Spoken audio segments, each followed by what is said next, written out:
આજે હું તમને શીખવાડીશ નાઇસ રેસીપી જે તમે તમારું વેટ લોસ કરતા હો, તમારું ઇંચ લોસ કરતા હો તો એમાં ખાઈ શકો. આમાં મેં તેલ નથી નાખ્યું, જસ્ટ મેં પેનમાં ચોપ ટમાટર, એક નાનું હાફ કેપ્સિકમ, એક onion, green chilli, ginger, garlic એ બધું નાખ્યું છે.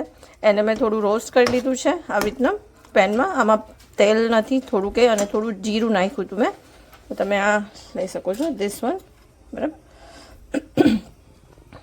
પછી તમે હવે હું તમને દેખાડીશ કે આને કેવી રીતના તમે હેલ્ધી ડિનરમાં પણ ખાઈ શકો છો, લંચમાં પણ ખાઈ શકો છો, આપણે બ્રેકફાસ્ટમાં પણ ખાઈ શકીએ છીએ.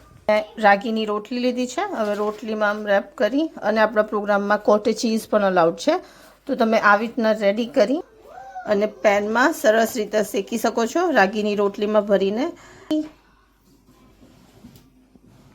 સો આ તમારું રેડી છે, રાગીની રોટલીમાં તમારું નાઇસ યમી ફૂડ. આમાં તમે કોટેજ ચીઝ પણ એડ કરી શકો છો, મારી પાસે અત્યારે નથી એટલે મેં નથી નાખ્યું, but it's really yummy. Try this recipe.